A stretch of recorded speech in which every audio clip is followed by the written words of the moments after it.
Every time I speak at an event, these are the three things that resonate most with people. I'm sharing them with you because I want you to move from being frustrated and stuck and kicking yourself after something happens because you didn't say something or because somebody assumed something about you to owning yourself, your brilliance, and how you want to come across and tackling things like biases and what people could think about you and how they make decisions about you as a result. Okay, so I was at an event yesterday, part of a panel discussion, and as is always the case, it's after the discussion, after you leave the stage, it's when people come up and have private or side conversations that reality comes out, their truth.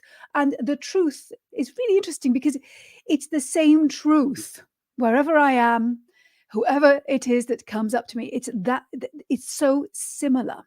And these are pretty much the things that people pick up on most, especially this middle thing yesterday. It was something that a lot of people picked up on. All right, so let's start with DIY. If you want something, if you want to be something, have something, create something, if you want something to be different, don't wait for somebody to do it for you. You find out what you need to know to have, who you need to speak with, how you can bring about that change, and you do it yourself. Don't wait for somebody else, for a policy, for a colleague, for somebody somewhere to make it happen for you. It's a mentality, it's a type of person, a DIY person. Do it yourself. People who have this approach, whether you work for yourself or for somebody else, it's a very special type of person I find who has this and embraces this DIY way of approaching things. So don't wait for somebody else to do it, you do it. In fact, when you create that new thing, that pathway, that system, that company, that product, you're doing it for yourself, but you're also enabling others to use it who can walk alongside you, people in your sphere, you're creating the circumstance, the environment for other people to benefit from your DIY approach. So do it yourself. You benefit you first, and others benefit too. With the biggest message when it comes to this is your life happens every day. Don't wait. Don't wait for somebody else to fix something. You do it. All right? So that's one.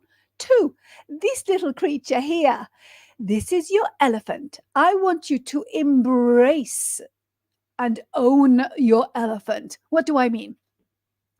When you are asking for something, when you want to be chosen for something, when you are pitching, when you want funding, when you want to climb, whatever that thing is that you're asking for, chances are that the other person, the stakeholder that has the ability to say yes to your ask, has a thought about you. Maybe you're very young. Maybe you are a certain gender that is, they're not used to seeing people like you ask for this thing, do this thing, take this thing on. If that's the case, own the elephant in the room.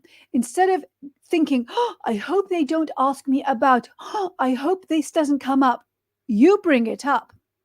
When you do this, you own your elephant. I mean, what I say to people is, own your elephants, bring it up. Don't be on the back foot having to defend yourself.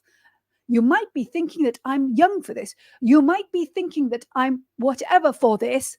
Say it. Say it first. Own your elephant. Have your elephant sitting on your lap and pet it, stroke it. Yeah, acknowledge it. It's there. If you do this, your elephants stay nice and small and manageable. If you don't do it, the elephants grow and can take over and can become the biggest hurdle. So own your elephant. And this applies. So it's not just about being young, it's about any or a certain gender, or it's about anything to do with the situation, the circumstance, you. This is a way that you can address biases. Now, bias exists because we're human. So you're never, ever going to get rid of bias. But what you can do is you can alert the other person to, oh, you might be thinking this. and they check themselves. Oh, yeah, I was thinking that. I made an assumption, if they're the right kind of people, you know? So instead of thinking you can fight something or prove something or get rid of something like bias, acknowledge it. We are human. We will think certain things that we're not even always conscious of thinking. Okay. So own your elephants, and that'll help you break down the boundaries, the barriers, and all the sorts of things that help you be what you want to be next. And this is a really important one. Okay. You don't need anybody's permission. You need your own permission. All right. So don't wait for permission. Don't ask for permission. Don't seek permission. Have a chat with yourself. Give yourself permission to do these other things and to start. Okay? Start. Because guess what? That thing that you really want for yourself, and it could be in your personal life, your private life, it could be anything. Starting a business, getting funding, taking time off, whatever the thing is, it's not about the thing. It's about how do you go about making it your reality. I'd love to know which of these resonates most with you. Please let me know. I'll see you next time. Bye.